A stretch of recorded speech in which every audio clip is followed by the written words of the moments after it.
JT on the track.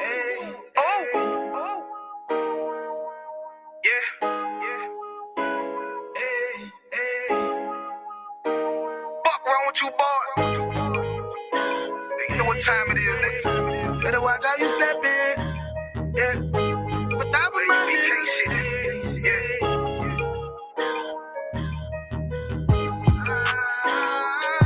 I'm in the got my nigga Ramon with me. But that was my niggas, it'll be an honor. You know what I'm saying? Under commanding general, your honor.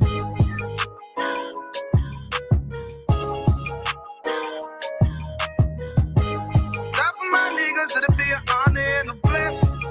Look, hey, straight off the top, I love all of my niggas. That shit ain't gon' stop till we on top and we ballin', my nigga. We be fly as fuck, you know them bitches be stalking my niggas. That shit'll never change and it's the same with all my niggas. City to city, I should be at home. That's what my ribs say. But bitch, I'm grown. I'm in these streets and closed caption. Niggas know we bout that action. If a nigga play with me, then my Hakim gon' let him have it. Hey, think you the shit, this truth the shit. Nigga play, I let that Ruger hit.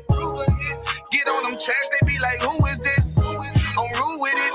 Ain't got no manners. All them pussy niggas talking shit. Yeah, I know they can't stand us, but we UPK, Louisiana, bitch, that's what I'm reppin'. And my niggas solid number, real ones in my section. If you wanna get down, put your boots on, start stepping. Brotherhood is a weapon. Brotherhood is a weapon. Better watch how you steppin', cause brotherhood is a weapon. If I die for my niggas, it'll be an honor and a blessing. Better watch how you steppin', cause brotherhood is a weapon. Brotherhood is a weapon. Better watch how you steppin', cause brotherhood is a weapon. If I die for my niggas, it'll be an honor and a blessing. Better watch how you steppin', cause brotherhood I lay my life down right now for all my sisters and brothers, because I love them. I see them dapping and hug them. It's amazing to see how well we adapt from the struggle. Born again from a life of sin, trapped in the gutter. My mind frame was to kill my own kind.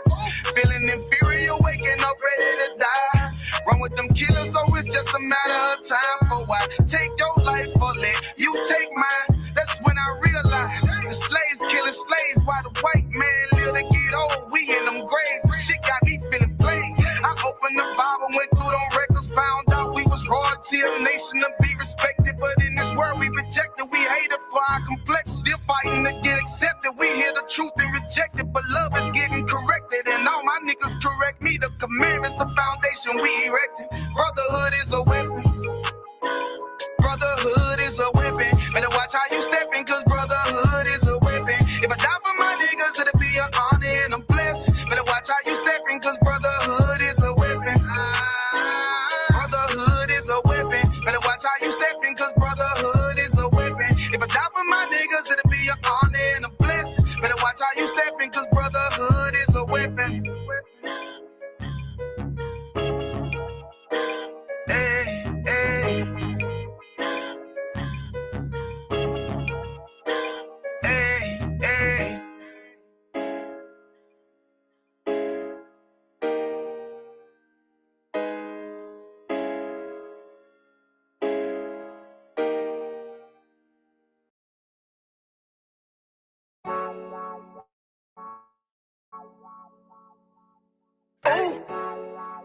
hey. I don't give a love to fuck about what them bitches gotta say. I'm a woman West nigga till they put me in the grave. I don't give a love to fuck about what them niggas gotta say. I'm a woman West nigga till they put me in the grave.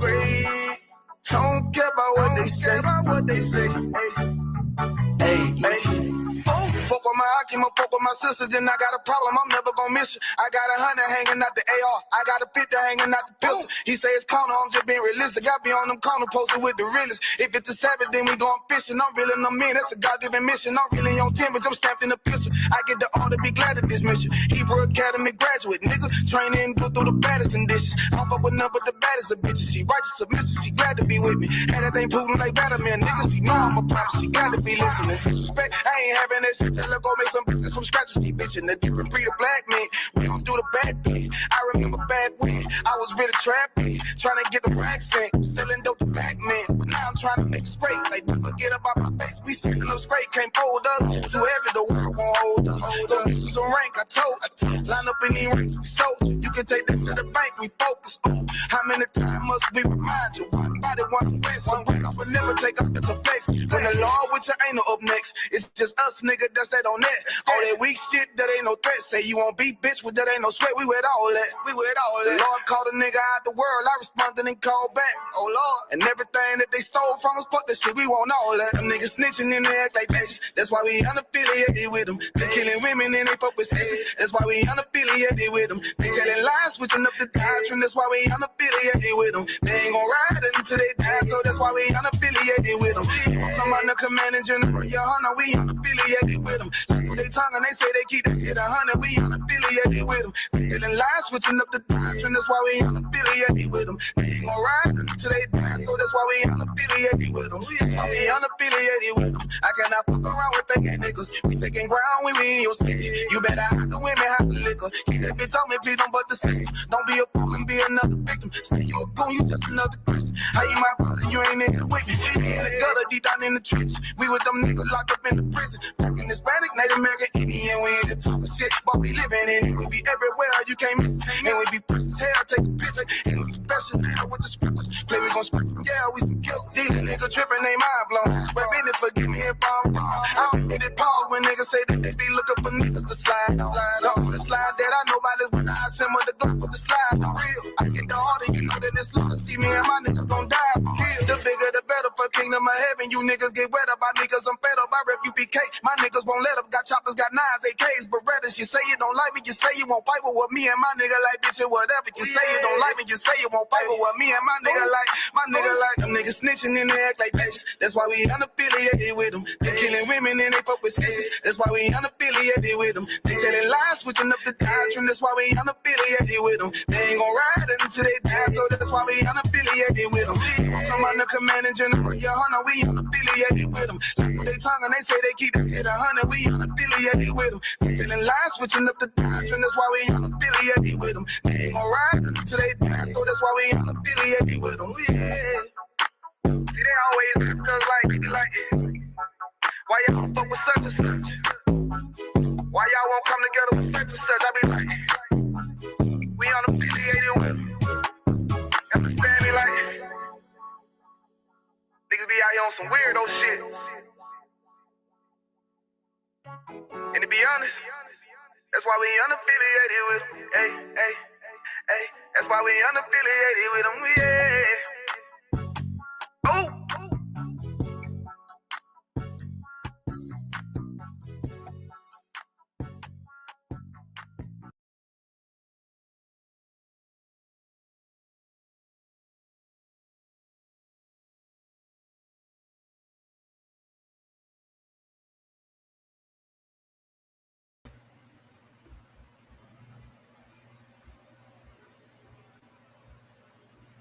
Hey, Shalom Israel. Yahweh Shem Yahshua Barak Thumb to the brothers. Yahweh Shem Thumb Shem Yahshua to the sisters.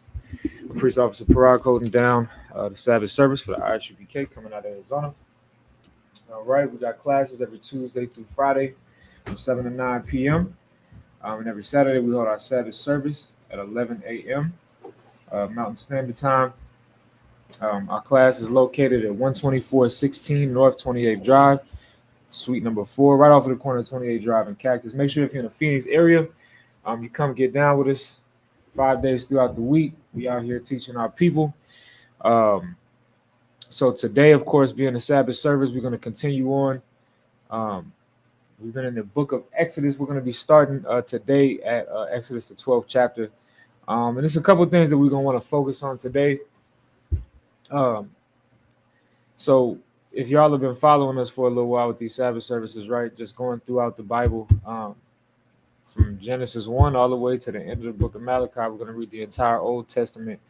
Right now we're in the book of Exodus, all right? And if you've been following us, you've been, hearing the breakdown of the children of Israel being in the Egyptian captivity, all right? And one of the major things, one of the major themes, and one of the things I like to focus on when it comes to the book of Exodus is the correlation between um, the Egyptian captivity and the captivity in America, which we understand the Bible calls the Babylonian captivity. All right, where the children of Israel are being subjugated to oppression um, to some of the highest degrees. And the Egyptian captivity that we're reading about is directly related to the captivity that we have going on in America, and we see a lot of similarities. We see a lot of similarities. The children of Israel built up the Egyptian empire. Egypt would never have become the empire that it was without the slavery of God's chosen people, the Israelites. Well, that's exactly the same thing for America. America would never thrive the way that it's began to the way that it's thrived um, over these past 400, 500 years without the slavery of the so-called blacks, Hispanics, and Native Americans. All right, this country was built on the backs of the children of Israel, and there's no way that this country could thrive otherwise. And not to mention that the oppression is absolutely harsh. The same way that you see the oppression um, in Egypt.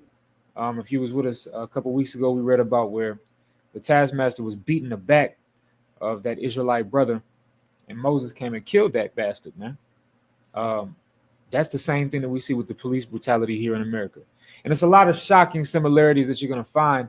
And today, what I really want to focus on, because we're in Exodus, the 12th chapter, we're right before the Lord is about to deliver us completely out of the hand of the Egyptians. All right, He's getting ready to perform what we now know as the Passover, which, just to plug the Passover, April 12th, we're having the Passover in Atlanta, Georgia. All right, so make sure you get with us on that. But what we're reading about now is the performance of the first Passover. All right, now we understand that we celebrate the Passover every year as a commemoration of the event that we're getting ready to read about. But this is the first time that the Passover was performed, and the Lord will find that the Lord slaughtered the firstborn of all of the Egyptians to remove us out of that captivity.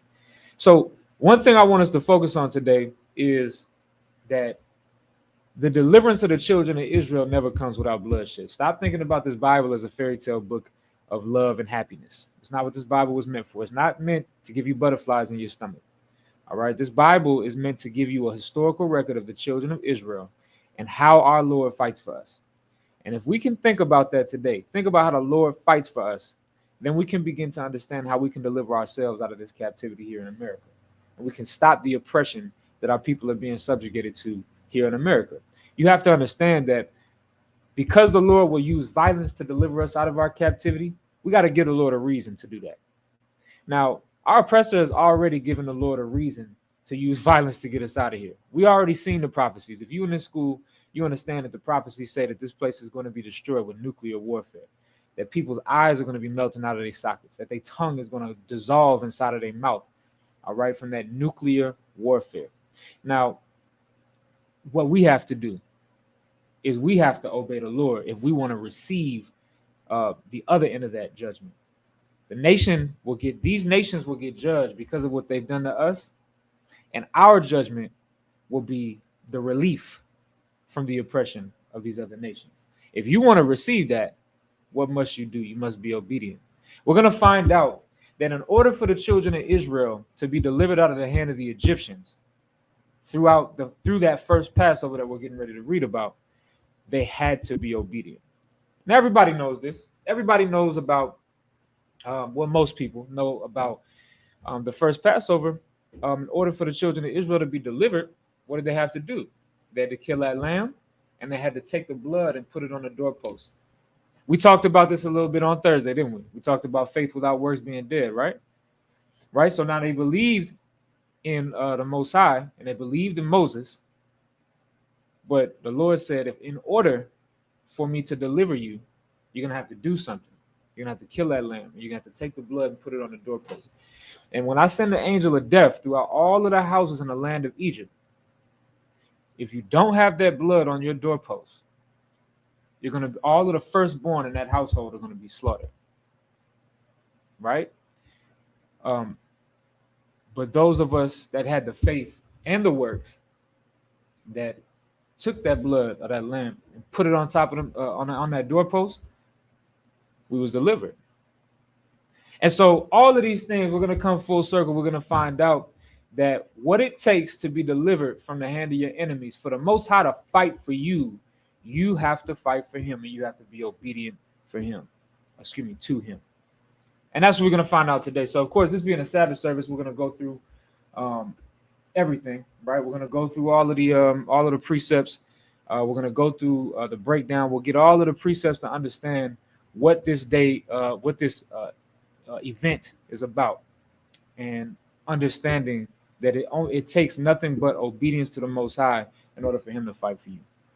And that's something that'll teach you a lot in your day-to-day life. You don't deserve anything. You got to earn it. You understand? And that's the way that the Most High works. We're going to prove all of that. But before we begin, this being a Sabbath service, we'll open up with the prayers. So I might even take a stand. Pray Hakwadam, which means to turn and face the east. All right, we're going to open up with the prayers, beginning with the Lord's Prayer in the Hebrew. Abanawa, Shabbat Shemayo, Kodash, Hayah, Shamka, Yahweh, Malakwaka, Taba'ah, Batazaka, Hayah, Aisha, Rataza, Kawa, Hayah, Bashemayo, Batanawa, Lakam, Kayawam, Wasalakanawa, Kawatnawa, Kasalaknawa, Kawatinawa, Wala'ah, Tabiyanawa, Amasai 1, Abal, Awashai Mayan, Raikaya, Laka, Amalakwa, Wa'ala, Wathapara, Taiwanamyam, Aman. The Lord's Prayer in English. Our Father, which art in heaven, hallowed be thy name. Yahweh, thy kingdom come, thy will be done in earth, as it is in heaven. Give us this day our daily bread, and forgive us our debts, as we forgive our debtors. And lead us not into temptation, but deliver us from evil. For thine is the kingdom, and the power, and the glory forever. So be it. We're going to read the prayers for the power in the Hebrew. Yahweh, Ba'Shem Yahushai, Baba Kushai, Nathanawa Hakat, Hakat La Rapa'ah, Kal Maka'ala, Wakal Madawa, Hakat La Tahar, Hamat Zarayim, Hakat La Kwayam, Hamathiam, Hakat, Arakawa, Atama'ala, Lagarshan, Ba'Shem Yahushai, the Wadaman. The prayers for the power in the English. Yahweh, in the name of Yahushai, please give us the power, the power to heal all manner of sickness, and all manner of disease, the power to cleanse the lepers, the power to raise the dead, the power against unclean spirits, to cast them out. In the name of Yahushai, thank you, so be it. The prayers to bless Israel in the Hebrew. Yahweh, Ba'Shem Yahushai, Barak Lanawa, Wa Yasharala, Wahabayat Saparium, Barak, Ba'Shem Yahushai, the Wadaman. The prayers to bless Israel in English. Yahweh, in the name of Yahushai, bless us and Israel and the school in the name of Yahushai. Thank you, so be it. Psalms, the 121st chapter in the Hebrew. Asha'ah, Ayanya, Ahahayam, Mayan, Yaba'ah, Isaiah, Ma'aim, Yahweh, Aisha, Shamayam, Waratazah, Al Yathan, Lamawat, Ragalka, Al Yanawam, Shamarka, Hana, La'ah, Yanawam, Wala'ah, Yayashan, Shawmar, Yasha'ala, Yahweh, Shamarka, Yahweh, Tazalka, Al Yad, Yamyanka, Yawamam, Hashamash, La'ah, Yakaka, Wayarach, Balayala, Yahweh, Yashamarka, Makal Rai, Yashamar, Adnapashka, Yahweh, Yashamar, Taza'afka, Wabawa'aka, Ma'aita, Wa'ai, Awalam. Psalms, the 121st chapter in English. I will lift up mine eyes into the hills. From whence cometh my help? My help cometh from Yahweh, which made heaven and earth. He will not suffer thy foot to be moved. He that keepeth thee will not slumber. Behold, he that keepeth Yashala shall neither slumber nor sleep. Yahweh is thy keeper. Yahweh is thy keeper. Yahweh is thy shade upon thy right hand. Yahweh is thy shade upon thy right hand. The sun shall not smite thee by day, The sun shall not smite thee by day, nor the moon by night. nor the moon by night. Yahweh shall preserve thee from all evil. Yahweh shall preserve thee from all evil. He shall preserve thy soul. He shall preserve thy soul. Yahweh shall preserve thy going out Yahweh shall preserve thy going out and thy coming in, and thy coming in. from this time forth This time forth and even forevermore. even forevermore. Psalms the 83rd chapter, beginning with the Hebrew. Alahayim, Allahayim. Aldam Yalaka, Adam Yalakah. Al Thakarash, Al Takarash. wa Al Tashakwat, Al Tashakwat. All, Al. Kayahana, Now. Awayebyaka, Yebika. Yahamaya 1, Jeremiah 1. Ra'ash, Al Imaka, Al Ainah. Yarayamwa, Yemwa. Sawada, Sawadah. Wayatha, Wayatha. Ya'itazawa, Aitazawa. Al Tazapawanyaka, Atazapamunya. Amarwa, Marwa. Lakawa, Wa. Wanakakidam, Nakakidam. Magaya, Galia. Wala'a, Wala'a. Yazakar, Zakar. Sham Yasha'ala, Sham Yasha'al. Awada, Awadah. Kaya, Kaya. Nawaitazawa, Aitazawa. Laba, Laba. Yakadwa, Yakadwa. Al Yaka, Al-Yaka. Baryath, Baryath. Yakarathwa, Rafa. Ahaya, Ahaya. Adawam, Adawan. Wayashmaelium, Ishmael. Mawa'aba, Mawa'ab. Walgaryam, Walgari. Gabal, Bal. Waimawan, Waimawan. Waimalak, Malak. Palashad, Palashad. An Yeshabia, Yeshabia. Tazawar, Tazawar. Gamashawar, Ramashawar. Nalawa, Nalawa. Aiman, Imam. Ayawa, Ayawa. Zawai, Ayawa. Labanyalawat, Swahili. Salah, Salah. Aishalaham, Mashallah. Kamadyan, Kamadi. Kasaya, Kasaya. Sara'ah, Sarah. Kayabyan, Yebia. Banachal, Kuriko. Kwayashwan, Yes. Nashamadwa, Asmadu. Bayan, Bayan. Da'ara, Dara. Ayawa, Ayawa. Daman, Daman. La'adama, Adam. Shayathamwa, Shaitan. Nadab, Da. Yabmawa, Wa. Ka'ira, Kaira. Wakaza Kazab. Wakazabah, Kazaba. Wakazal, Kazal. Mana'ai, Mana'ai. Call, Call. Nasayakamwa, Sayakamba. Ashar, Shah. Amarwa, Marwa. Narashah, Narashah. Lanawa, Now. Ath, Ah. Na'awat, Now. Alahaya, Allahai. Alahaya, Allahai. Shayathamwa, Shaitan. Kagalgala, Kagagala. Kakwash, Kakwash. Lapanya Raka, Kapay Raka. Ka'ash, Sha'ash. Taba'ira, Tabaira. Ya'ira, Yaira. Wakalahabah, Kalaba. Talahat, Kalahat. Haryam, Baryam. Khan, Khan. Taradapma, Taradapma. Basa'iraka, Basa'iraka. Wabasa, Wabasa. Wapathka, Pathka. Tabalam, Tabalam. Mala'a, Mala'ah. Panyaham, Panyaham. Kwalawan, Palawan. Webakwashwa, Webakashwa. Shamka, Shimka. Yahawa, Yahweh. Yabashwa, Yabashwa. Webahawa, Webahau. Aya'ai, Ayai. Wakaparwa, Webapar. Weabadwa, Webabad. Weda'aiwa, Weda'aiwa. Weslaki, Kayatha, Kayata. Shamka, Shimka. Yahawa, Yahweh. Labadka, Labadka. Ayawan, Ayawan. Alkal, Alkal. Ha'aratazah. Psalms 83rd chapter in the English. Keep not thou silence, O God. Keep not thy silence, O God.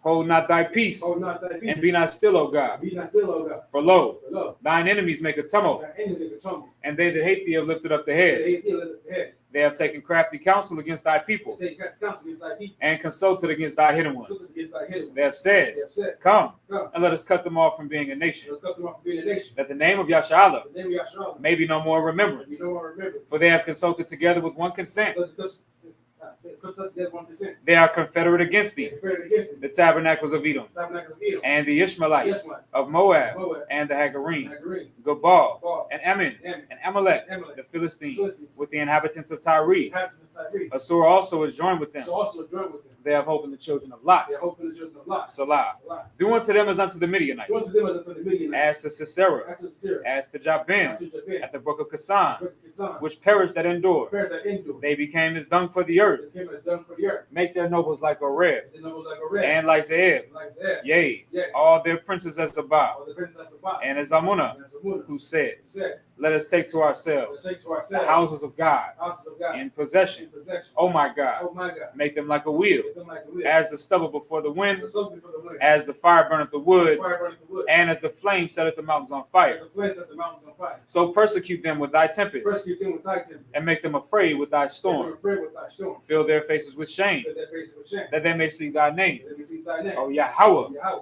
let them be confounded and troubled forever. Let us be confounded in trouble forever. Yea, Yeah. let them be put to shame and perish, Let us put to shame and perish. that men may know that thou, Then we know that thou, whose name alone name alone, is Yahweh, is Yahweh, are the most high of all the earth. most high of all the earth. We're going to read the blessings in the Hebrew.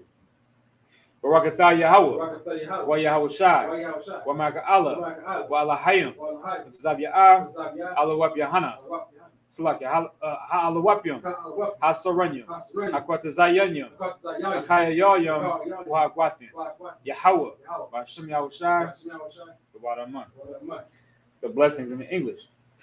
Bless you, Yahweh, Bless you, Yahweh. and Yahweh Shai, And Yahweh Shai. and Michael, Mike. and the angels, The angels. commanding General Yohanan, Manager Yohanan. the generals, Generals, the captains, captains, the officers, officers, the troopers, troopers, and the And sisters. the sister. Yahweh, Yahweh. in the name of Yahweh And Shai, Yahweh Shai. thank you, so be it. Thank you so much. Sorry while you're shopping, you can turn and be seated.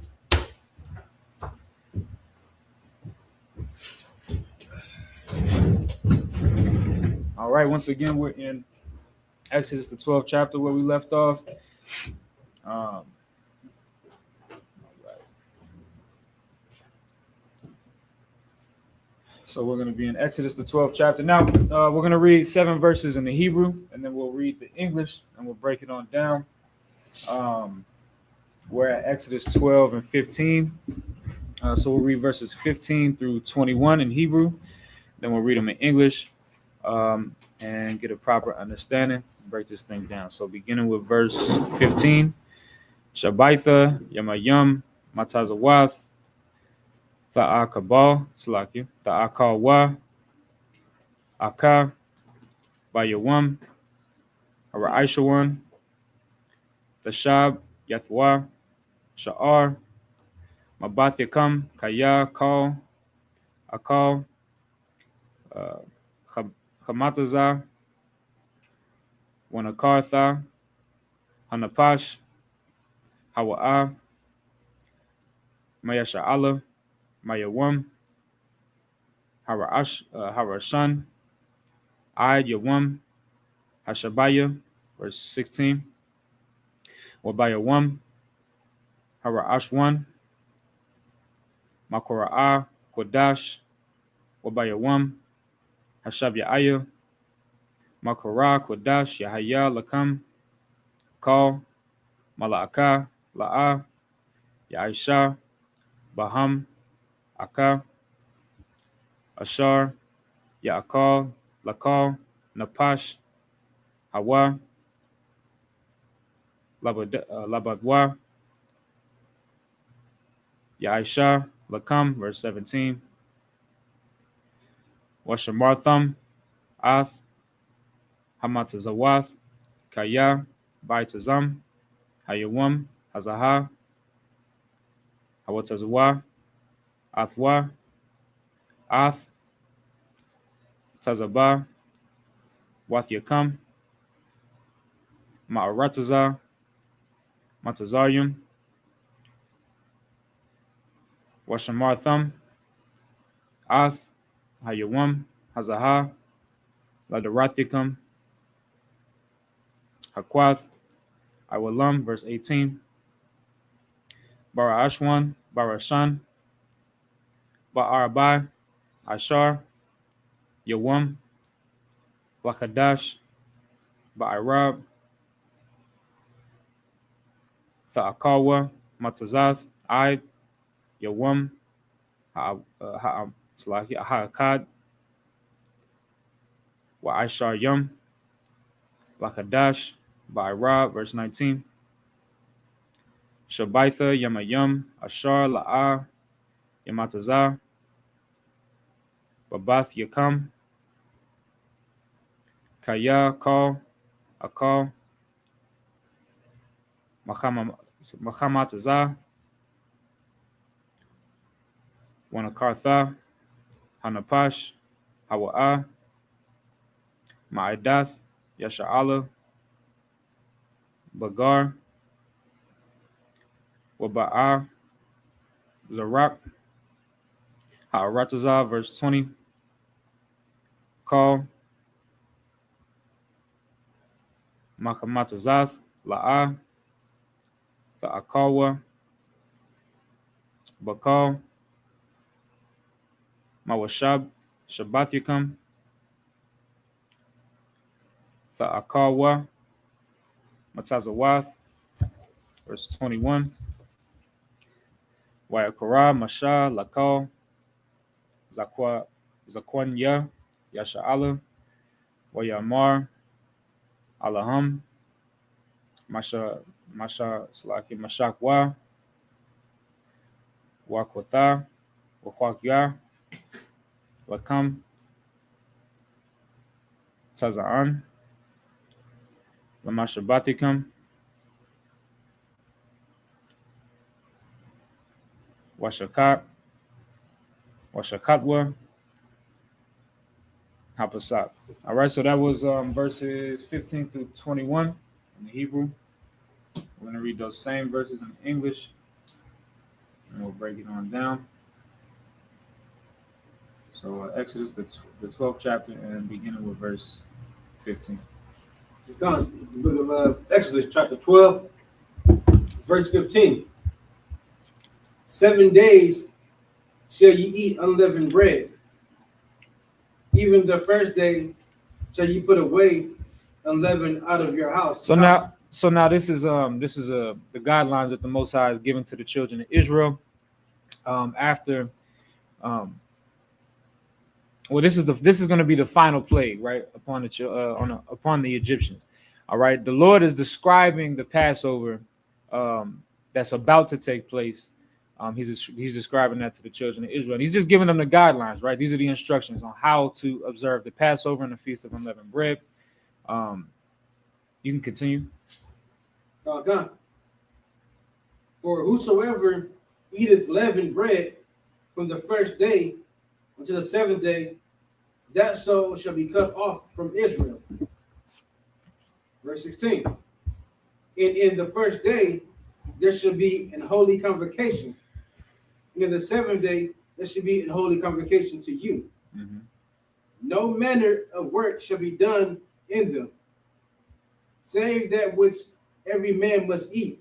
And so now this is the first time that you see a feast day mentioned by the Most High. Now, the most specific place that you can find all of your feast days outlined is in Leviticus, the 23rd chapter. That's when the Lord outlines every single high holy day. All right, there are 7 of them, and that's in Leviticus, the 23rd chapter. But this is the first time that you see a high holy day being explained to the children of Israel. And this is right as it's happening. If you read for, verse 12 for me real quick, Exodus 12 and 12. Hold on, look at Exodus chapter 12, verse 12. For I will pass through the land of Egypt this night, and will smite all the firstborn in the land of Egypt, both man and beast. And against all the gods of Egypt, I will execute judgment. I am the Lord. So the Lord is explaining this Passover, and he's saying, look, I'm about to explain to you how to celebrate this thing and how to commemorate it, but I want y'all to understand that these are the instructions on how we're going to go forward. And the end result of this is I, the Most High, am going to go through all of the firstborn of the children of Egypt and kill all of them. That's going to be the final plague upon Egypt, and then I'm going to get y'all the hell up out of here. And so now we see the Lord just giving us every single instruction on how to observe this day. So now we're going to skip down just a little bit. Let me see. Let's go down. Give me verse 23. So now we see what we just read was that the Most High was going to pass through the land of Egypt this night, and he was going to smite all of the firstborn in the land of Egypt, both man and beast. So we're not just talking about the firstborn child. We're talking about the firstborn of everything, the firstborn ox, the firstborn goat, the firstborn of everything. The Lord said he's going to go and destroy. That's going to be the final plague upon Egypt, and then I'm going to get you the hell up out of here. And that's the judgment for what the children of Egypt did to the children of Israel. So now let's continue on, right? Verse 23. Verse 23. For the Lord will pass through to smite the Egyptians. And that's why it's called the Passover, right? The Lord's going to pass through to smite all of the Egyptians. Go ahead. And when he seeth the blood upon the lintel. But when you put the blood upon your doorposts, go ahead. And on the 2 side posts, the Lord will pass the door. Pass over the door. The Lord will pass over the door. That's why it's called the Passover. If anybody is ever wondering why it's called the Passover, that's because the Lord will pass over you and go kill somebody else. Go kill your enemy because of your obedience. And that's what we're going to focus on today. We're going to focus on the obedience part because the Lord gave, matter of fact, read verse 22. Here's the instruction. Give me verse 22. Okay, verse 22. Then Moses called for all the elders of Israel. Verse 22. Sorry, verse 22. You can start at, matter of fact, that's fine. You can start at verse 21. Okay, verse 21. The Moses called for all the elders of Israel and said unto them, draw out and take you a lamb according to your families, and kill the Passover. So killing the Passover is doing what? Killing the lamb. That's what killing the Passover is talking about. And so Moses told the children of Israel to go and kill that lamb according to your families. However many lambs you need to be able to feed your family, you're going to kill that lamb, and he's going to give you more instruction. Give me verse 22. No, verse 22. Ye shall take a bunch of hyssop and dip it in the blood that is in the basin. Mm-hmm. So after you slaughter this lamb, of course, according to our customs, you kill that lamb upside down, you drain the blood. That blood goes into a container. And in that container, you're going to take a bunch of hyssop and you're going to dip it into the blood that's in that container or that basin. Go ahead. Okay. And strike the lintel in the two side posts with the blood that is in the basin. So the lintel and the two side posts is talking about your doorposts. Just think about it today in modern day times. It's like door trim, right? When you walk in, when you see a door, before you walk in that door, you can see you have the door itself, and then around it you have trim. That's all it's talking about. If we want to take it into modern times, all right. And so Moses is instructing the children of Israel that with that blood that you get from that slaughtered lamb, you're going to take that blood and you're going to paint it on top of those doorposts. Go ahead. And none of you shall go out at the door of his house until the morning. And then you're going to stay inside. You're going to stay inside. You're not going to go anywhere because the Lord's about to do a lot of killing. When we read verse 23, it said that the Most High was going to go out and he's going to smite the Egyptians, all of the firstborn.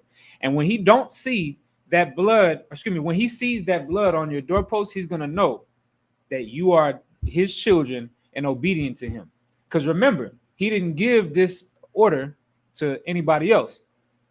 The Egyptians never got the order to go and to slaughter a lamb and paint their doorposts in that blood. I'm saying the word paint loosely, right? To put that blood upon the doorpost. So if he didn't see that blood upon the doorpost, what do that mean? He's gonna go in and he's gonna kill all of the firstborn that's inside of that house. But if he does see the blood upon the doorpost, he's gonna pass over that house, and he's not gonna do any killing in that house. Now, what you also have to understand, whether you are Israelite or not, if you don't paint that blood upon that doorpost, what happens? The Lord ain't going to see it. And that angel of death, the Lord gave it explicit instructions to that angel of death. If you see the blood on the doorpost, pass over that house. But if you don't, kill all of the firstborn. So if an Israelite don't put the blood upon that doorpost, is he going to face that judgment? Yes.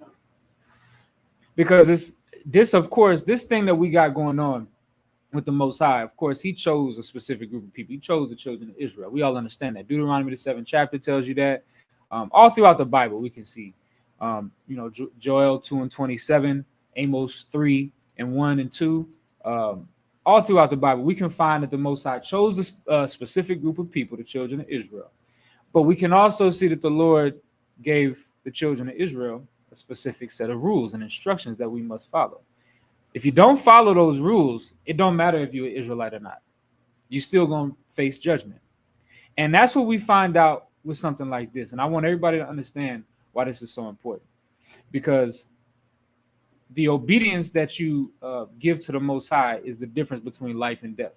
We talked about this a little bit on Thursday, right? In the book of Deuteronomy, the 30th chapter, it tells us that Moses set before us life and death, right?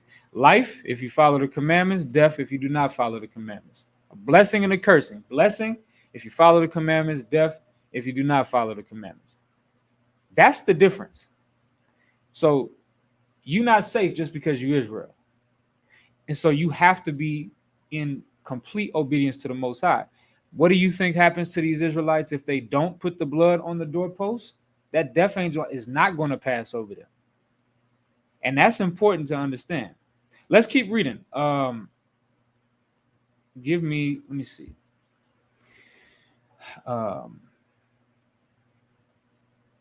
Give me verse 29. Exodus chapter 12, verse 29. And it came to pass that at midnight the Lord smote all the firstborn in the land of Egypt, from the firstborn of Pharaoh that sat on his throne to the firstborn of the captive that was in the dungeon, and all the firstborn of cattle. And Pharaoh rose up in the night, he and all his servants and all the Egyptians, and there was a great cry in Egypt, for there was not a house where there was not one dead. Go ahead. Verse 31. And he called for Moses and Aaron by night and said, Rise up and get you forth from among my people, both ye and the children of Israel, and go, serve the Lord as ye have said. Also take your flocks and your herds as ye have said, and be gone, and bless me also. And so now what do we see here? We just see a bunch of, this is instruction from the Most High. You got to understand that in order to serve God, it takes work. That's what you really got to understand. And it's full circle about the class. It's going full circle into the class that we taught on Thursday, right? Which is about faith without works being dead. You can believe in the Most High all you want, but if you don't follow these specific instructions, you're going to get left behind in Egypt and you're going to get put to death. You got to understand that. If you don't mind, Doc, can you give me John the 14th chapter? Okay. Matter of fact, give me John the 14th chapter and the 23rd verse, because we have to understand this about the Lord that we serve. See, it's been evident to us if you read the Bible, if you've ever read the Bible, without some sort of external lens on, if you just read the Bible for what it is, you can find that the Most High deals a certain way. The Most High is not a punk, the way that the Christian church has designed him to be. Like you can walk all over him, do whatever the hell you want, and he's just going to forgive you. That's not the way that the Most High operates. If you don't follow his instruction, you get put to death.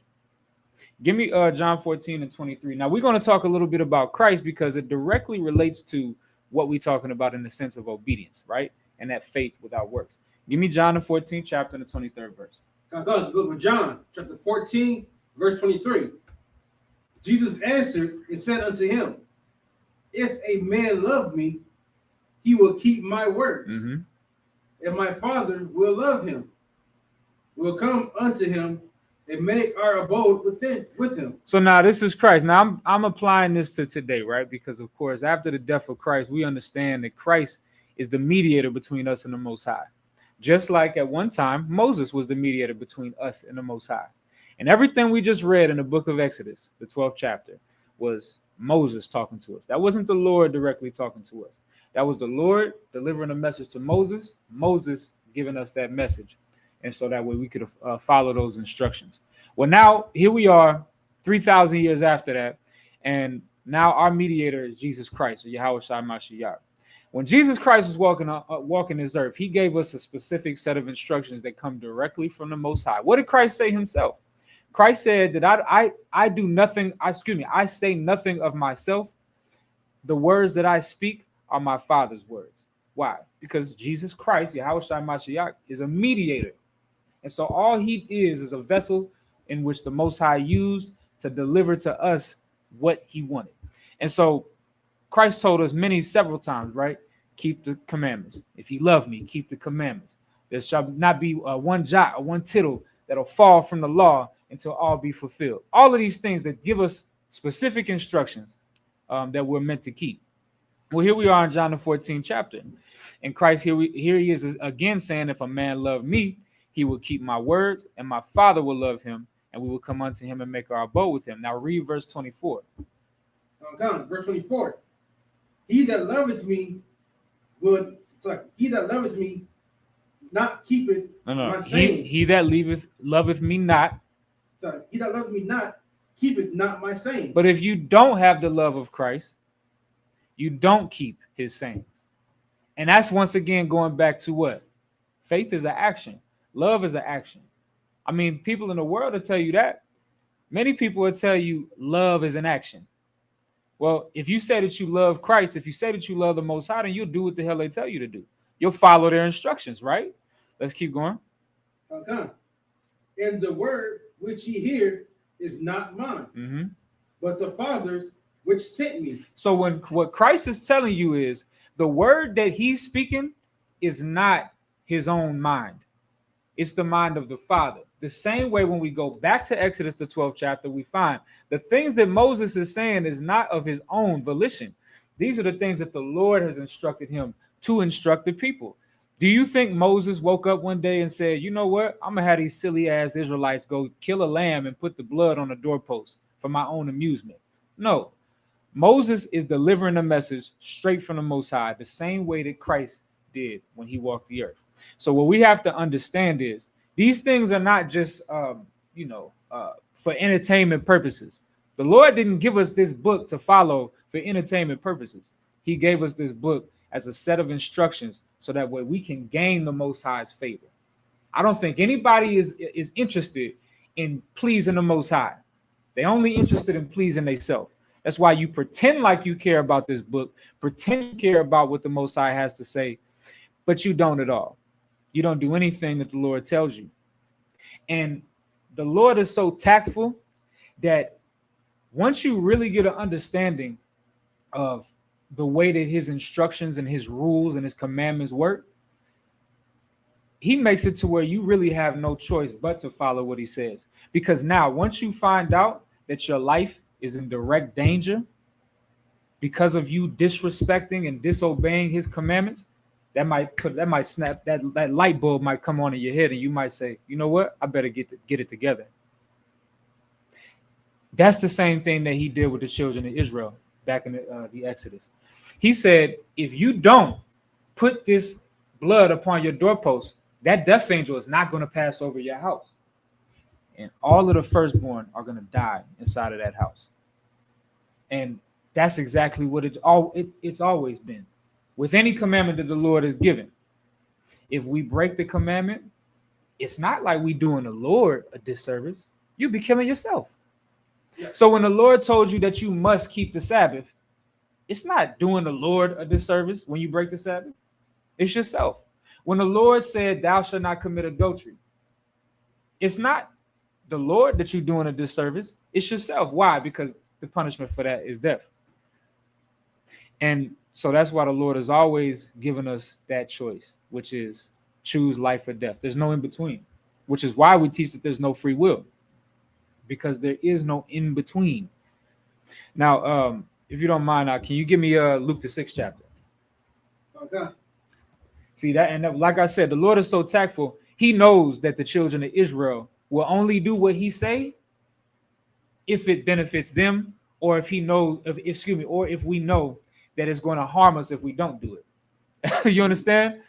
If the Lord didn't give us any punishments or judgments for breaking his commandments, then we would just never do them. And he knows that about us. He knows what type of children we are. He's a good father.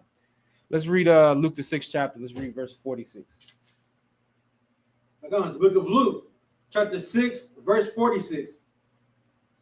And why call ye me, Lord, Lord, and do not the things which I say? Right. Why call ye me Lord, Lord, and do not the things which I say? Who is this speaking? Christ. Right. This is Jesus Christ speaking. You see these words written in red, right? Well, Christ is asking a good question. He said, why do you call me Lord, but you don't do anything that I say? Keep going. Okay. Verse 47. Whosoever cometh to me, heareth my sayings, and doeth them, I will show you to whom he is like. He is like a man which built a house and dig deep and laid the foundation on a rock. See, this is the difference. This is the understanding, right? Because you call Jesus Lord. You say that you believe in Christ. You say you believe in the Lord, but you don't do anything that he say. And so now he's going to have to break it down to you the way that you can understand, because once again, the only way you're going to understand how to serve the Most High and to follow Christ is if it benefits you somehow, because that's just us as a people. That's how we operate. It always has, what's in it for me? What's in it for me? So he said, okay, I'm going to give y'all an analogy. I'm going to give y'all a parable to understand. Let's continue on. Let's read verse 48. right? So he said he's gonna. So now, if you listen to him and do his sayings, I'm gonna show you what type of person this is. Give me verse 48. Okay. Verse 48. He was like a man I'm gonna show that you built what a type house and dig deep Mhm. and laid the foundation on a rock. And when the flood arose, the stream beat vehemently upon that house. So now he's talking about a man that builds a house, and this man that builds a house dug deep, so that way he could have a solid foundation. So he dug deep and he laid the foundation on a rock, something that's stable. And there was a flood that came. And when that flood came, the stream beat vehemently upon that house, but it couldn't shake it. Why? Finish that off. For it was founded upon a rock. For it was founded on a rock. So what Christ is telling you is if you follow his sayings, then you have a solid foundation. And when things start to shake up, you'll be straight because your foundation is solid. But let's continue. Verse 49. Okay. Verse 49. But he that heareth and doeth not is like a man that without a foundation built a house upon the earth. So now, if you hear Christ, right? You hear his words, right? Because you can open up the Bible and you can read. But what do they say? What do they say in the word? But y'all don't really hear me though, right? You're not really listening to what Christ is saying. And so, but he that heareth and doeth not is like a man without a foundation and built an house upon the earth. And when the word earth here is talking about, like, imagine building a house on like sand or like loose gravel, right? That's what he's saying. Continue. Come. Against which the stream did beat vehemently. And now this same, remember, we just saw the house that was on a good foundation. There was a flood that came and the stream beat vehemently against that house. But the house was straight. Why? Because it had a good foundation. But now here's this other house built by a man, the type of man that hears Christ but don't do the things that he say. Well, he built his house upon earth, on loose gravel. And that same flood beat upon the house vehemently. Go ahead. And immediately it fell. And it fell how soon? Immediately. And immediately it fell. Continue. And the ruin of that house was great. And the ruin of that house was great. That's what it's like not having a solid foundation. And what is the foundation that Christ is talking about? Listening to the words of the Most High. He just told you that the words that he speaks is not of his own volition, but of the Most High. So when you're listening to Christ, you're listening to the Most High, right?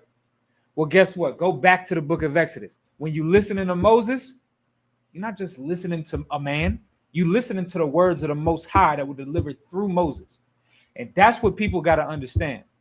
Because that's the difference between life and death. That's the difference between you having a strong foundation or a weak foundation. And that's the difference between your house being able to stand the goddamn storm. That's the difference. And it's got to be presented to you in that way so you can understand the severity of obedience. It is of the utmost importance that we obey the Most High. Otherwise, the only thing that we can expect is death. The only thing that we can expect is death. And that's just what it is. And that's the reality of this. Matter of fact, let's get there real quick. Give me Deuteronomy, the 30th chapter. Okay. You know what I want in there? I want that life and death comparison, because we have to understand something about the way that the Most High operates. Okay. Let's get that. Okay, let's look at Deuteronomy chapter 30, verse 15. See, I have set before thee this day life and good, and death and evil. And what is this? What is it that Moses, remember, this is Moses speaking. What is it that he set before the children of Israel? When you read this in the proper context, when you read, all you got to do is just read up. You can see that Moses delivered the commandments of the Lord. That's what he's talking about. So when he say, I set before you life and death, he's talking about the commandments and the judgments of the Most High.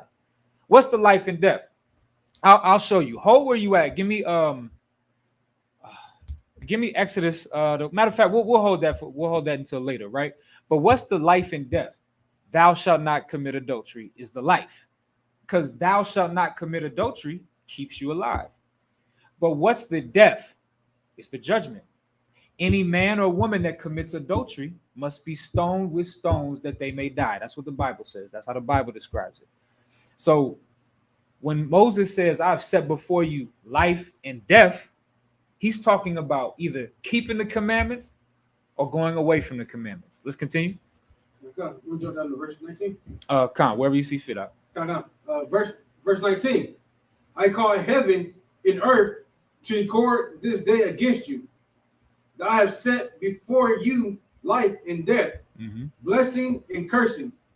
Therefore, choose life.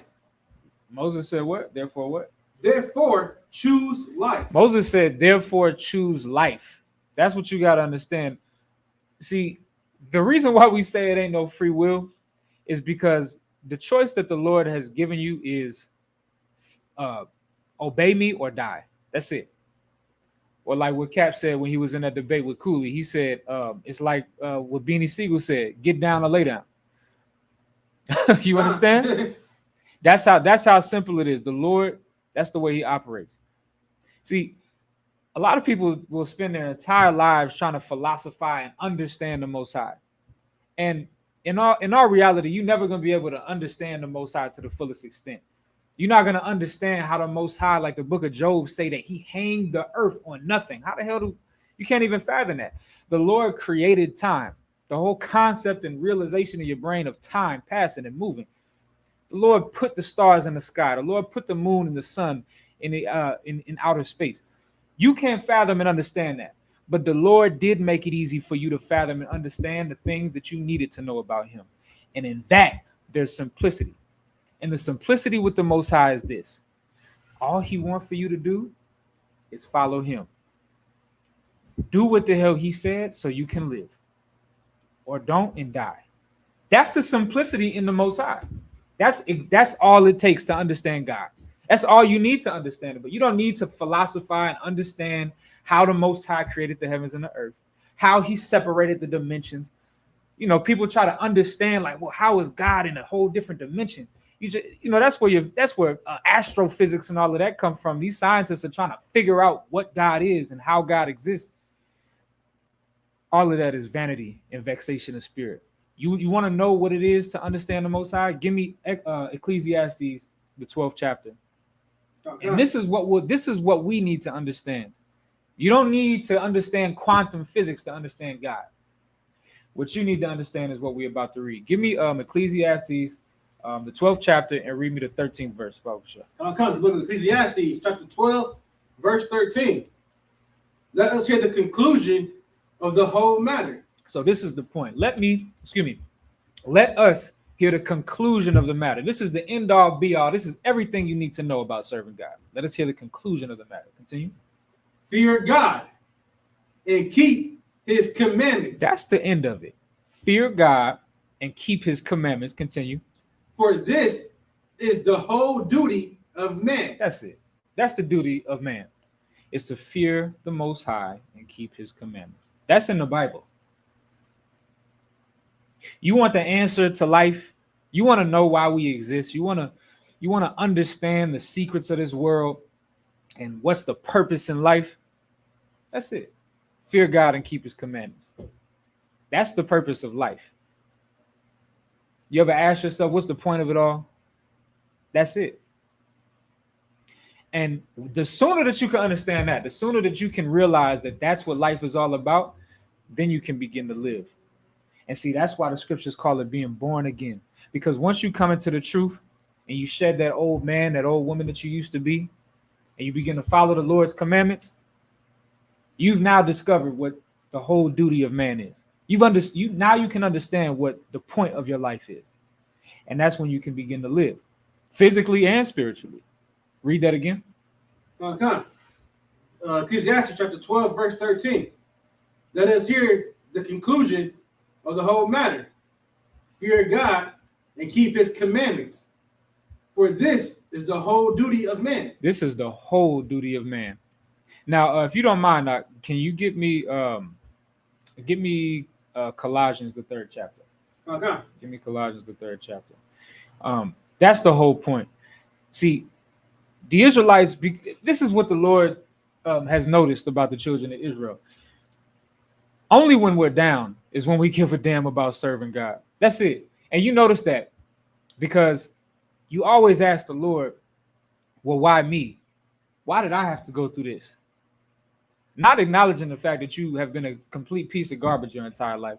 Not acknowledging that you don't want to pay attention to what the Lord has outlined for you to do. You only care about doing what you want to do. And then you have the nerve to question God as to why you're going through something.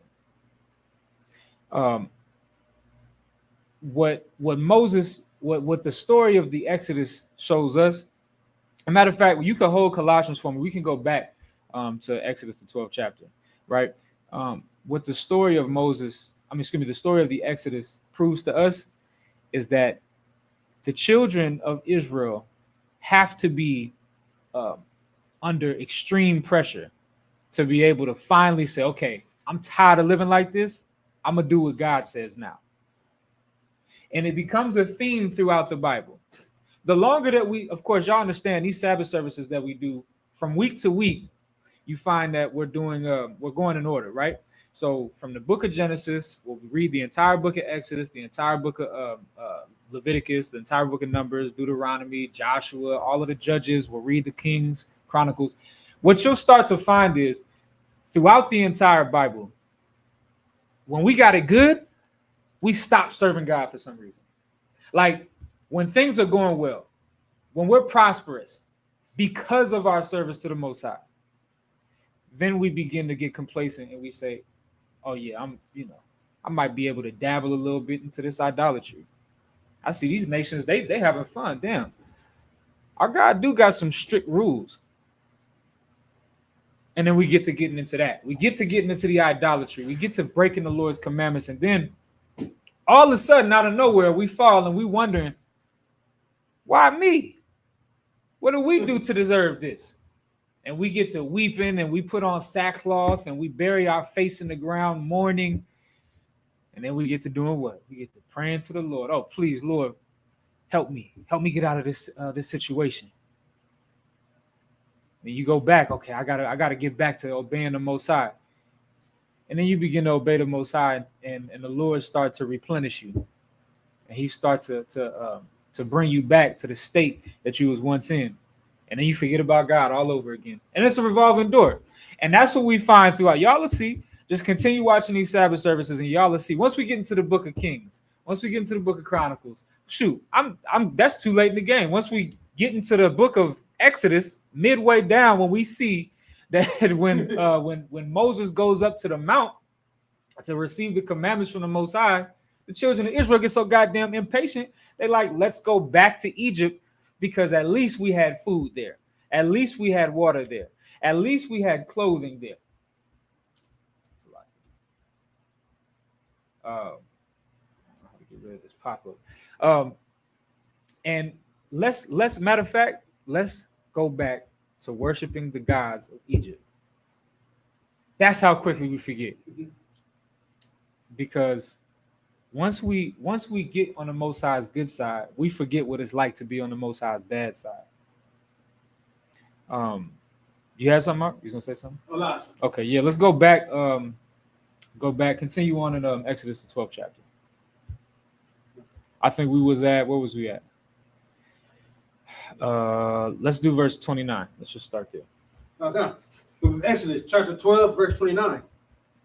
And it came to pass that at midnight the Lord smote all the firstborn in the land of Egypt, from the firstborn of Pharaoh that sat on his throne unto the firstborn of the captive that was in the dungeon, and all the firstborn of cattle. And Pharaoh rose up in the night, he and all his servants and all the Egyptians. And there was a great cry in Egypt. And there was a great cry in Egypt. Go ahead. For there was not a house where there was not one dead. So in every single house across the land of Egypt, in any house, there was no house that there was not one dead. because in every house there was somebody there was a firstborn that died there, because the Lord delivered on his promise. I want to take the time for a second just so we can understand something. That's what the Lord is always going to do. The Lord is always going to deliver on his promise. Right. You don't think so. We talked about this a little bit on Thursday, right? In the book of Ecclesiastes, I think it's the 3rd chapter, where it talks about, because the sentence against a wicked act is not judged speedily, then the wicked believe that they can continue getting away in their wickedness. I'm loosely paraphrasing, right? So you believe that you could just do whatever you want to do because the Lord probably going to forgive me, or he's not going to deliver on this promise. The Lord said, if you wicked, he's going to repay you with wickedness, right? You should believe that. Just like you should believe that the Lord promised that he was going to destroy all of the firstborn of the Egyptians on this Passover, and he executed that judgment. You should believe it. A lot of us find ourselves thinking that we can hide our sins, like we can get away with sinning against the Most High, with disobeying the Lord, because that sentence against our wicked acts is not executed immediately. You think the Lord is supposed to come right back at you the next morning after your sin because you did it in secret. Well, guess what? The Lord will let you think you get away with it, just like he did with Pharaoh, just like what we've been reading about. The Lord made Pharaoh to believe that the Most High was not an almighty God, made Pharaoh to believe that he was not going to be punished for oppressing the children of Israel. And I mean, on purpose made him believe that. What does it say? The Most High hardened Pharaoh's heart, made him believe that he got away scot-free, just so he could destroy him in the end. So that way his destruction could hit that much harder. Do you understand that? The Lord will do that to you, man. So don't ever think that the Most High is not going to deliver on his promise. He does. And this is proof of it. And if that makes you afraid, good. That's the first step. Because what do we just read in Ecclesiastes, the 12th chapter? The whole duty of man is to fear God and to keep his commandments. Well, that fear should keep you in check. I heard a Christian, just side note. So I'm sorry. Side note, there was a Christian, some Christian rapper that said that the fear of God isn't like fear and trembling. He said that the fear of God is like when somebody looks at he's trying to philosophize, like when somebody looks at the ocean and they see the magnitude of the ocean and you're in awe, you're awestruck. No. You can be in awe at God all you want, but being in awe of the magnitude of the ocean doesn't stop you from jumping in the ocean and playing in the water. That's not the type of fear that we're talking about with the Most High. The fear of the Most High is, this is the Most High God, and he said he'll kill me if I do this. I'm not doing that. That's true fear. That's the fear where you watch your goddamn foot when you step inside of his house. That's the fear that the Most High wants you to have. Y'all think, see, Christianity has destroyed our people. You've made God into some soft, like even a depiction of Jesus Christ that y'all have used, that Caesar Borgia, the white man with the stringy hair and the pretty face, the soft face.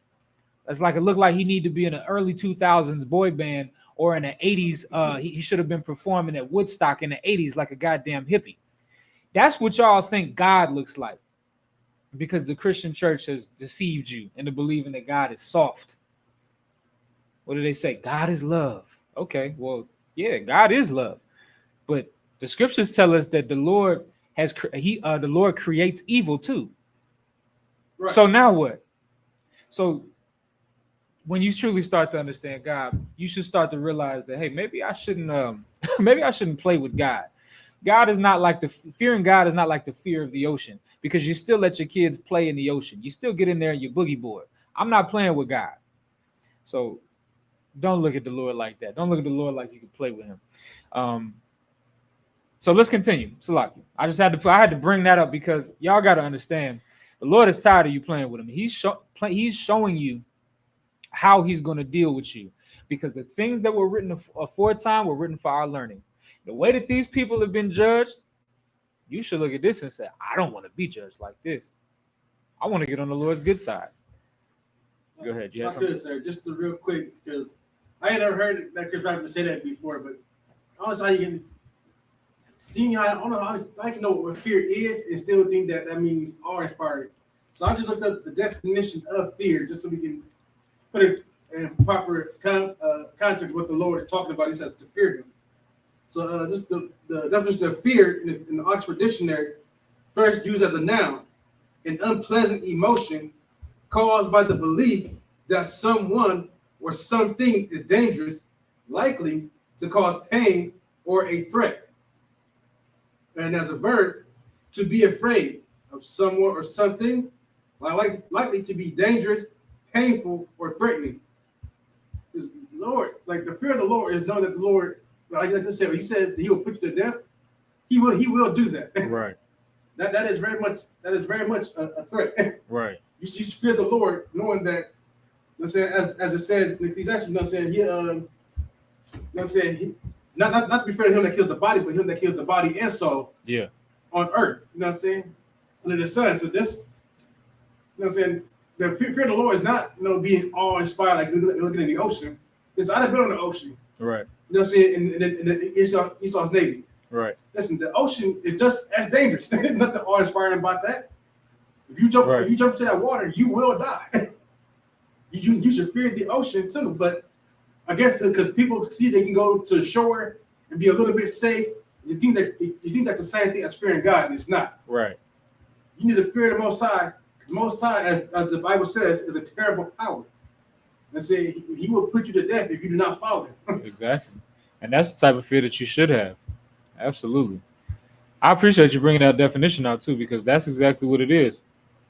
I mean, look, y'all can look at the Most High however you want, but there's only one proper way to understand the Most High, and that's the way that He is delivered to you, the understanding of Himself in the Bible that He's delivered to you.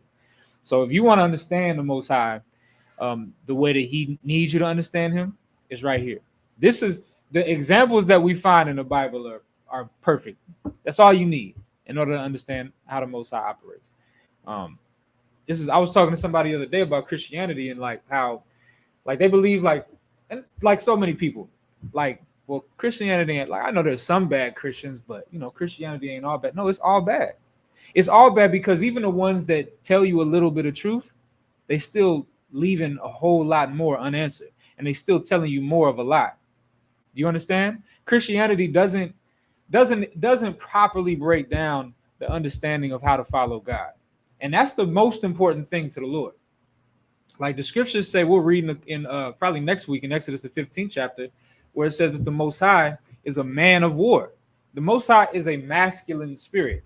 And so a masculine spirit desires respect and honor and obedience. And that's what you have to do. You have to give to the Most High because he requires it. They have painted the Most High in the Christian church to be a feminine spirit. You know, women are usually the ones that like love everybody and want to hug everybody because that's just the nature. That's like a feminine nature. It's a caring, sweet, nurturing nature. And for you sisters, ain't nothing wrong with that. You understand? Because there's always a man to give you guidance and to lead you and and let you know who to love and who to care for and who not to, right? But the Lord ain't that though. The Lord is not that feminine spirit that y'all got.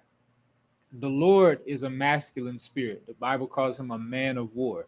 And so he's gonna require obedience of you. He's gonna require your respect. And how you respect somebody that's also not a feeling.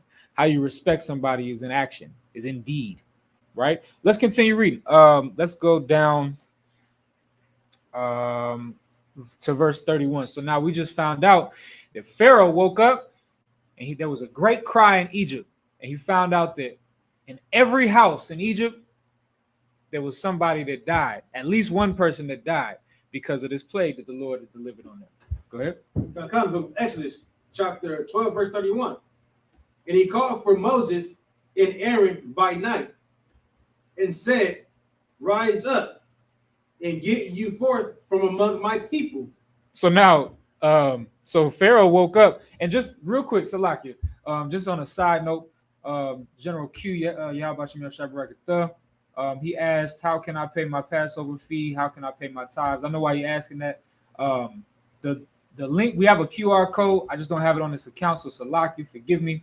But if y'all want to pay your tithes or pay your Passover fee, that's at isupk.com. Go to www.isupk.com. Make sure y'all pay y'all Passover fee, and of course pay your tithes. I'll make sure that on our next class we got a QR code that we can put at the lower thirds of our video. We'll make sure we have that, so that way you can just scan it and you can go straight to the site. All right, so Salaki for that. Forgive me. I'll make sure we get that going forward. All right, so now Pharaoh rose up in the middle of the night, right? And he saw that all of the houses in Egypt, there was at least one person that was dead because of this plague. So now he wake up and he say, all right, Moses, Aaron, get up and get the hell away from me, because since you have come to Egypt and since you have been talking all this nonsense about the Most High trying to deliver you, my people have been in shambles, right? This is the 10th plague. There have been 10 plagues on Egypt. We got frogs jumping all around the place, locusts eating all of the crops up, water turning to blood. I mean, all types of things that have absolutely shattered them. I mean, you got to think about all these things back to back happening. The people are probably pulling their damn hair out. You understand? They probably feel like they belong in a loony bin, right? Because of all of these things happening back to back. They probably hungry, because all of these plagues have destroyed their crops, destroyed their water. They probably thirsty as hell. They're not getting no sleep because of these pestilences. So Pharaoh like, hey man, I'm done. And the average person, I ain't gonna lie to you, the average person would have been done after plague 2 or 3. But what did the Lord do? The Lord hardened Pharaoh's heart. Also that way he could put them, it's the way the Most High is tactful, man.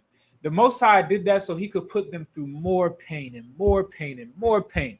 Remember in Romans the 9th chapter, it explains why he did all of these things. It was so that way he could get more glory for when he finally destroyed the Egyptians. So he's doing all of this. So now finally, the Passover was the last straw for Pharaoh, right?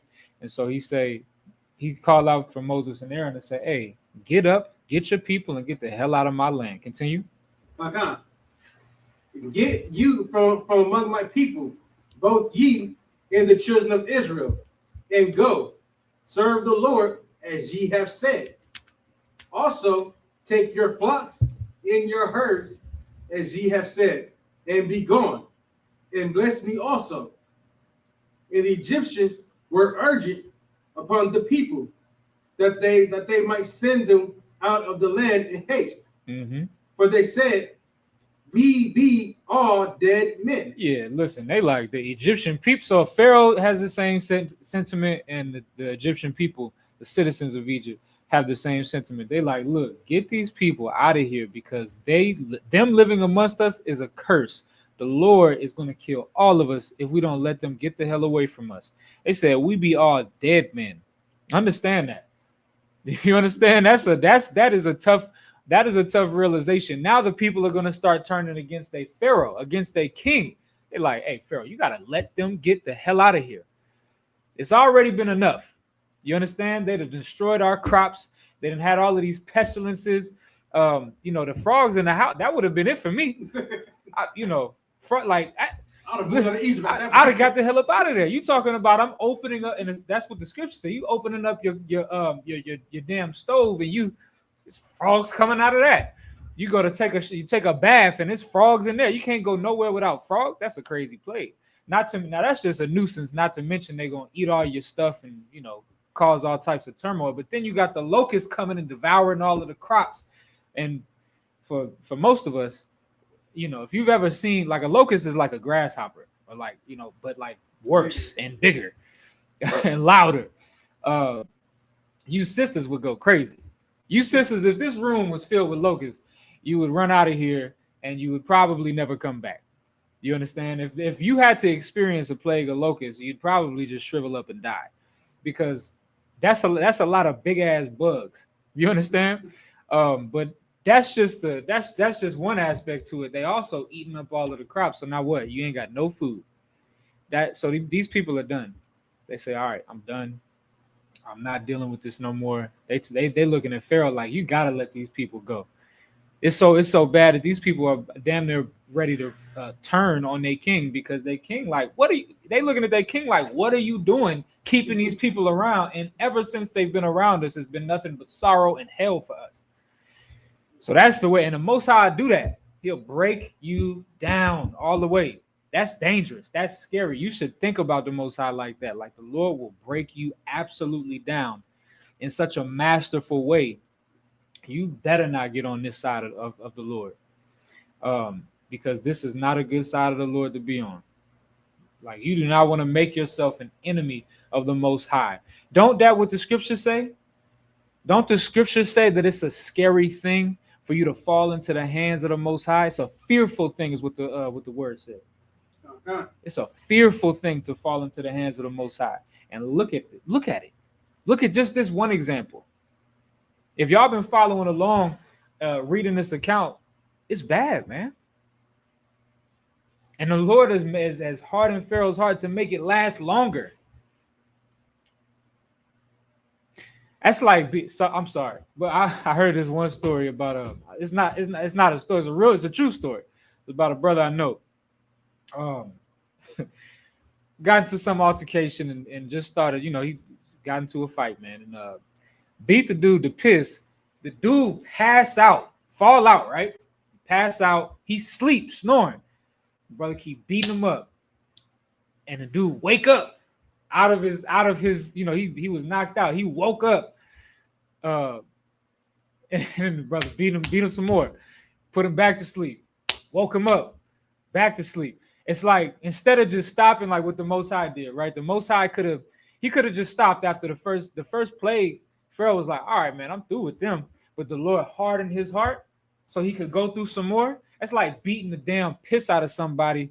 They pass out, they snoring, and you beat them some more till they wake up so they could get more of an ass whooping. That's what this is like.